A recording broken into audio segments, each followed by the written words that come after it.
Hello, my name is Lara Kachaturoff, and I'm the host of Michigan Entrepreneur, where we feature businesses from startup to stellar. Today I have as my special guest Lara Galloway, author, speaker, and business coach. Welcome to the program. Thanks for having me, Tara. Well, I'm really excited to have you on the program because you're a local celebrity of sorts and quickly becoming a national one with your publication of your book, Moms Mean Business. We're going to talk about that in a second. But before we do, why don't you tell us a little bit about who you are and how you started your business and what you do. So who I am, first and foremost, I'm a mom. I have three fantastic kids, Charlie, Paul, and Ellie, who are 12, 10, and 8. I have a wonderful husband that I met in high school, and it took us a while to get married, but we did, and we've been together for a long time.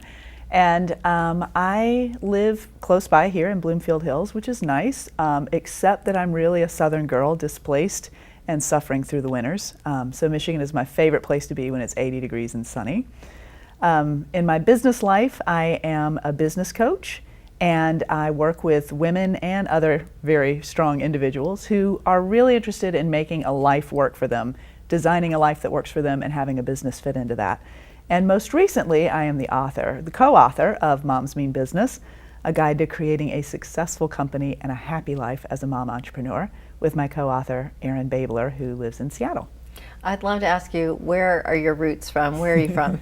Georgia. Do you hear my accent a little bit? I hear an accent, yes, and it will cause me to create an accent too, because when I lived in Texas, I suddenly took on an accent. Whenever I hear somebody speaking an accent, I suddenly get that accent. You're an accent chameleon, so am Is that what they call them? Okay. Yeah. So by the end of this, we'll be all saying y'all and stuff. That's right. So yeah, it's just very comfortable. Well, Georgia's wonderful. Wow, that's fantastic. Yeah. So let's talk a little bit about, okay, you're a mom first, right? Or an entrepreneur first? What came first, mom or the business? The mom came first. I was working in corporate America, so I have a background working with IBM in public relations, communications, and then e-business sales. And I started out with IBM in Georgia when I was 19, started working for them. And then with my husband, we got married in Georgia, and he got a job here in Michigan, so I also transferred here in Michigan with IBM and started doing e-business sales in the automotives. And we decided we wanted to start a family, and that to do so, we wanted me to stay home, you know, for being there with the kids. So I took a leave of absence from IBM for a year after I had my first son, and then I quit. And so I was definitely a mom first, and something about being a mom made that shift in priorities happen for me that I didn't really know was going to happen, but I could not really get back into the mode of the priorities of corporate America meaning anything to me. Like if somebody's website was down in Brazil and they couldn't sell more cars, I didn't care. I just didn't. And I realized there wasn't an amount of money they could pay me to make me care again, to thereby leave my kid at home and, you know, with a babysitter. So the mom came first, and I've been working in this world of mom entrepreneurs for a long time. And some people, I mean, we even have a mention of this in our book, it's in the preface, that the word mom entrepreneur makes some women completely bristle. They feel that it isolates them, it puts them in a box, it diminishes them. I understand that, to each his own. For me, to be called a mom entrepreneur? Yeah. For me, when a woman puts the word mom in front of entrepreneur, all she's doing is speaking her priorities. And so being an entrepreneur, like, you can be an entrepreneur at any stage of life, any walk of life, industry, whatever you want to be in, it's fine. But when you put mom in front, it's just a way of signifying where some of your priorities are. And so it won't work for me to let the business become wildly successful at the expense of my family. That's what that means to me. Yeah, you only get to see them once grow up. That's and, right. You know, you don't get second chances with your kids. Yeah, yeah. You know, they're kind of important. Right. That's really interesting that you made that transition out of corporate America. Now, what was it that, I mean, obviously you started a business. When did you start wanting to do a business and while being a mom? When did that happen? Yeah. And how did you feel about that? Because I know things were probably going through you. Okay, I have my children, or my child, the first one, let's say, and there's things you were probably evaluating and going through and weighing and, you know, how can I do this, and will it take away from that, and blah, blah, blah. So how did that all kind of come about? Well, It is a trade-off, and it is one of those things that, like a lot of the clients I work with, I really struggled with mommy guilt, and there are a lot, that comes in so many varieties. You can pick one of the day. But one of the things that was really hard for me was, as much as I loved my kid and then my kids, motherhood was not using up all of me. It wasn't using some of the strengths and the talents that I had, even though it was the absolute toughest job I've had in my life, by far, and the most rewarding.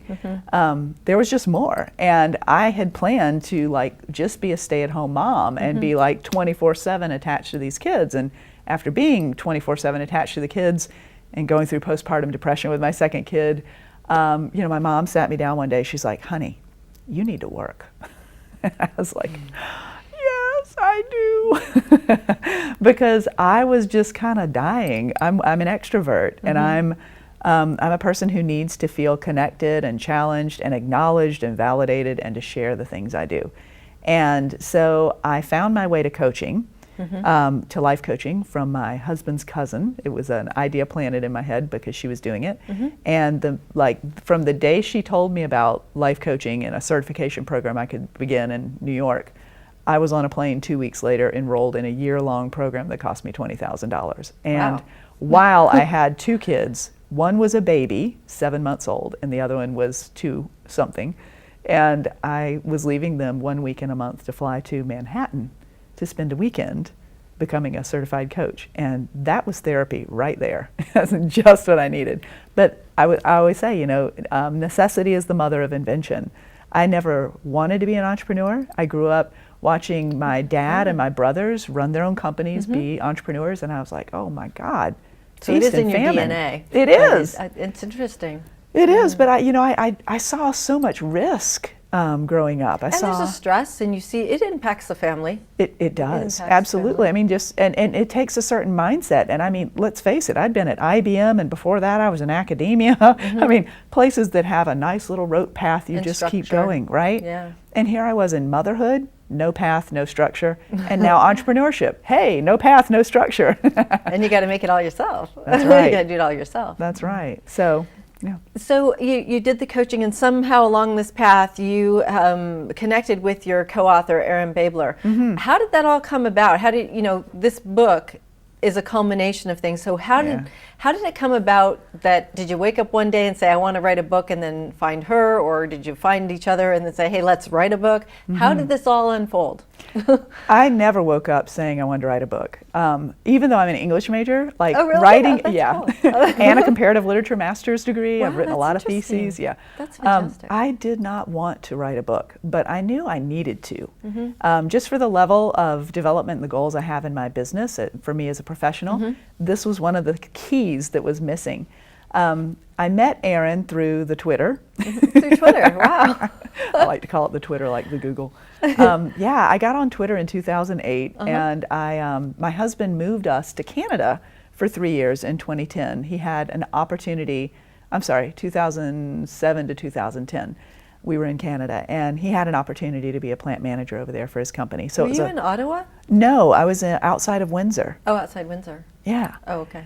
And, so we go back and forth across the border all the time. It was really a pretty easy move, except I didn't know a soul over there.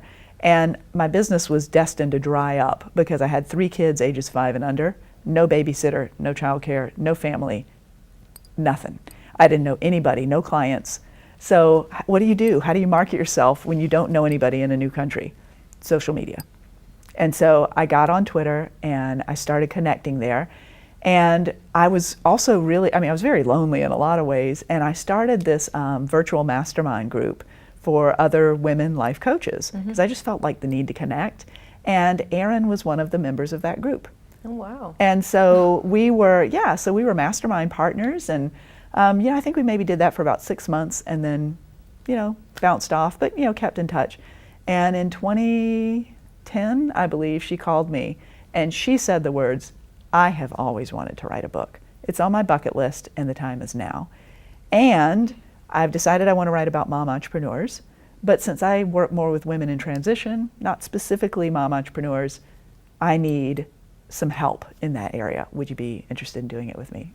I was like, and that's how it happened. Yeah. That's amazing. And tell me a little bit about your relationship with her. When did you meet her? If you ever met her, did you meet her? Finally. Well, Finally. So we wrote the entire book together. Uh-huh. We started, in 2010, but it was on and off and on and off. And I didn't even tell people I was writing a book because I didn't feel like I was. Mm-hmm. Like we Right. would talk about Wait it. till We did our gets research. birthed. Exactly. And I remember my husband one day overheard me on the phone and he's like, "You're writing a book?" And I was like, "Mm-hmm." I just hadn't told anybody because anyway. So then, fast forward to last year, we submitted our proposal. We got a literary agent within a couple of days of submitting the queries out to 7 agencies. Wow. We got picked up. When she worked with us, revised our proposal until we got it ready in February. Shopped it around to publishing houses. We got a publisher within the first week. And so Career Press has been so good to us.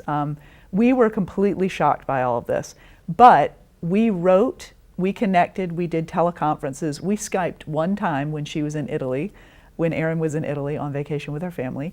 The rest of the time it was all over phone calls and Google Docs. We wrote together. We would literally be writing at the same time. Mm-hmm. Yeah. And I mean, you're a virtual business owner, And it was amazing that we did not meet until we flew out at the very last weekend of August to Los Angeles to film the book trailer, the video book trailer for the book. And that was the first time we met in person. So we met on Friday and we sat all day and shot a video on Saturday. That's unbelievable. That's unbelievable. And this is fun. the book, and it's called Moms Mean Business, a guide to creating a successful company and a happy life as a mom entrepreneur. And you provided me with a review copy of this book. I read most of it, and first of all, I love the writing. Thank you. I mean, the writing, if I can't stand the writing style, I can't read a book. I don't care what topic it is, but this is really well written. I am not a mom, but I read this, and the questions in the beginning, the valuation questions, these were so important to me. These are very good, very Thank good. you. This book is not just for moms, and I'm not just saying this stuff. I mean, because I read a lot of books. This book is really, really good, and that's my personal review of it. Thank you. I would suggest it to anybody because, like I said, I'm not a mom, and I was reading this, and I found it very, very helpful.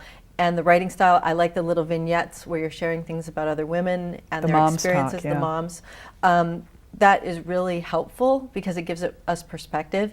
And I also like the fact that I picked up a book from 2 people who I do not know because I like to read other people because so many books nowadays, we already know everybody they've included in it. And I'm telling you, does nothing for me. All the same people, the same stories from the same people. These are women, I don't know any of them. And that's what made this so refreshing. And I didn't know you or your co-author either. And it's like, who are these people? I've never heard of them. And it's like, why don't I know this? Yeah. And that's when I know I found something really golden. So those are my comments about the book and the resources, but because you have resources in here as well for people in the back. But that questionnaire up front to me was so valuable. I literally put the book down while I was reading it. I read those questions and I really thought, I have to spend some serious time and rethink about some things about my own business. And these are not something you're going to do in 5 minutes. These are very deep coaching questions. They come from the life coaching end of things. And it was life-changing for me reading those questions because of when I picked this book up, because you know how things happen for a reason? Yeah. This happened for a reason. So I'm still working on those questions for myself because I'm going through a big transition. I've been 12 years in business, so I'm at a transition point where I got to do some other things. Yeah. Really very helpful. And again, it's not just for moms. Thank It's you. a book for anybody. The question, you're absolutely right. Yeah. I mean, the questions up front apply to anybody, any stage, and these are the type questions. They stop you. They do. They make They you think. make you think. We've actually had people say, "Oh, I skipped the first 2 chapters. I skimmed it, but I skipped answering the questions of the first 2 chapters." We're like, You've got to do that. "Nope, go back." And get a coach. Yeah, If you can't work if you through can't. those, I wouldn't go on for the rest of the book until you can really deeply address those questions because I think when you go beyond that with a business, you're setting yourself up for failure if you cannot answer those questions. That's what, that's really what we'd believe like to that. say. It's like if you go to the, Barnes and Noble and you look at the shelves, there's so many books about how to start a business. Right. There's so many books on entrepreneurship, startups, whatever. If you go over to self-help, there's so many great books about creating the life you want, playing big, doing more, being your best self, all that kind of stuff. But there's not really that mixing of the two. Like, how can your business support you in having a successful and happy life? And I don't believe, like, there are so many different ways to define success and to define happiness. And what really stops you in the tracks in this book is, this is the kind of coaching that Erin and I do with our clients. It's a do-it-yourself coaching book. So a lot of people are going to be able to go through it and get exactly what they need out of it. And then some, you're right, are going to need that help of a coach to get past it. But this is where we start with all of our clients. It's like the book, the very most important thing we can do to get you on track for a successful business has nothing to do with your business. Right. It starts with you. And so if you do those first couple of chapters, the first half of the book is all focused just on you. It's all the life coaching pieces. Like, what's your big vision? You know, and I know people have heard that, but you really got to know that. Yeah. You have to know it, and not some other woman's vision, because there's so much of the me too, or I'm going to be just like her. No woman is like any other woman. No. I mean, no entrepreneur that is, just no never human. going to happen. It isn't. You really have to find that path for yourself, and it doesn't matter. You can never make somebody else's success recipe work for you. Bingo. You have to have your own success recipe. You cannot just, it's not ever going to be found that way in any book. Well, and It's not. you just hit on such a great point, Tara, because that's what we do. We kind of pick up our definition of success without articulating, without thinking it, without poking holes in it. We learn it from the media. We learn it from our parents, our family, our spouse, our neighbor, some guru we're watching online or reading about. And I just have to say that, that's one of the things that makes us so different. We believe firmly that there is no one-size-fits-all plan. There's no one-size-fits-all definition. And it's a little bit harder to get your mind about that, and that's why the questionnaires at the beginning are hard, is that you actually, if you take the time to figure this out for yourself, you are much more likely to achieve success and happiness if you will take the time to articulate what it means to you. And you really make that point in here, and for some reason, I don't know why your book spoke to me when all the other ones I've ever read didn't. And it wasn't because it was just a review copy. It wasn't that. I don't know. It came at the right time. I don't know. But it's so important. And now I know you're a coach, and you have your business, Mom Biz Coach. How is this book going to serve you going forward? How are you going to use this book to get your message out in that bigger way? What are your plans? Because, I mean, people can certainly get in touch with you by purchasing this book, Moms Mean Business. It's on Amazon. I promoted it to my list and such. What are you going to do so that you can connect with more women? I know probably more are coming to you, but how are you going to get that message out in that bigger way now? You got this foundational piece. What's next? Well, again, strategically for my business development, I feel like the book is that sort of passcode that gets you into the ability to speak to different organizations. And that's what I want to do. I'm working out a deal right now with some financial planners that want to bring me in to speak to their women clients. They're just going to do a wonderful workshop for them. And I'm doing a business, a talk called Crafting Your Life Plan. And so it's based on the exact principles in the book. And it doesn't talk about financial management. That's not my job. That's their job. Right. But if somebody wants to develop a vision for success and happiness for their life, then you can imagine that will work nicely with them creating a financial plan. So I want to speak at more organizations like that. There are some big companies that I'm talking to right now that have initiatives for small business or for women business owners, women leadership programs. And so the book is helping me talk to them and get their attention so that I can go in and speak to their women and to their men and to their organizations and help them craft this vision of success so they can get there too. Now, all of this is would you say this is new territory for you? Because you didn't even think about writing. I mean, you didn't even have it on your thing to write a book, right? No. And all of this is just evolving. And this is kind of the natural evolution and you going with the flow, right? It is. And I mean, I've been in this space. I've been playing, Mom Biz Coach since 2007. So fortunately, I have a nice legacy that has gotten some attention. I've been able to do some speaking, some reaching out, but it's mostly been private coaching that I've done and group coaching, as well as my Mom Biz retreats that I've done over the years, which have been a blast. Where do you have those at? Where are those? All Are they over. in Michigan or outside of Michigan? We've had them in Michigan. We've had them outside of Toronto. Just did one in Do you have to be a Philadelphia, mom to go to Denver. them? No. Really? See, that's what Maybe I you like need a about retreat. That's what I like about your organization is that even if you're not a mom, Yeah. I have stuffed animals, but even if you're not a mom, you could still be involved in it because, Absolutely. you know, I mean, You know, again, the laser focus of the word mom, and I am passionate about it, but that focus, it brings to bear a certain set of priorities that will naturally conflict with each other.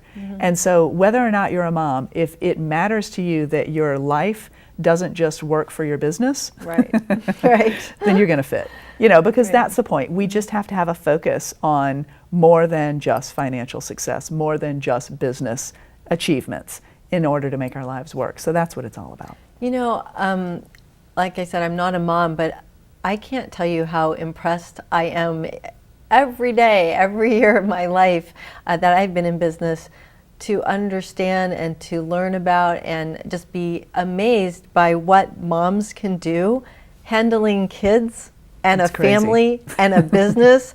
And I don't even know how they do it. I am always impressed because that is so much.